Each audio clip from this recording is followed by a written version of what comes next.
ഓം ശ്രീ ഗുരുഭ്യോ നമ. ധൈര്യക്കുറവുള്ള ഒരു ബ്രഹ്മചാരിണി. അമ്മ അവനോട് പറയാറുണ്ട്, നിന്നെ ഞാൻ ധീരയാക്കും. അതിനുള്ള സാഹചര്യങ്ങൾ അമ്മ ഒരുക്കി. അവർ പ്രശ്നങ്ങളെ നേരിടാൻ പ്രാപ്തിയായി. പിന്നീട് അവർക്ക് അമൃത സ്കൂളിൻ്റെ ഉത്തരവാദിത്വം ഏൽപ്പിച്ചു.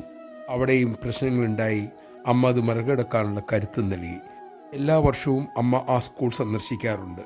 അതിൻ്റെ സമയമായപ്പോൾ പ്രശ്നക്കാരിൽ ഒരാൾ അമ്മയെ കാണാൻ വരുമെന്ന് അറിഞ്ഞു. അത് കേട്ടപ്പോൾ ബ്രഹ്മചാരിണി കോപത്തോടെ പറഞ്ഞു, അവർ വന്നാൽ ഞാനിവിടെ ഉണ്ടാകില്ല. പിന്നീട് അങ്ങനെ പ്രതികരിച്ചത് ശരിയല്ലെന്നും അവർക്ക് തോന്നി. ഏതായാലും അമ്മ സന്ദർശനത്തി. ദർശനവേളയിൽ അമ്മ ആ ബ്രഹ്മചാരിയോട് ചോദിച്ചു, ആ ഭക്തത വന്നാൽ മോൾ സഹകരിക്കില്ല എന്ന് പറഞ്ഞു. അവർ ലജ്ജയോടെ പറഞ്ഞു, ഉവ്വ അമ്മേ. വിഷമത്തോടെ അമ്മ പറഞ്ഞു, മോൾക്ക് ഇത്രയും ധൈര്യമുണ്ടായത് അമ്മ അറിഞ്ഞില്ല. നമഃശിവായ. ധർമ്മത്തിന് വേണ്ടി നിലകൊള്ളുന്നതാണ് ധൈര്യം. ആ ധൈര്യമാണ് അമ്മ നൽകുന്നത്. എതിർക്കുമ്പോൾ പോലും എതിരാളിയെ വെറുക്കാതിരിക്കാനും സ്നേഹിക്കാനും വേണ്ടത് ധൈര്യം തന്നെ.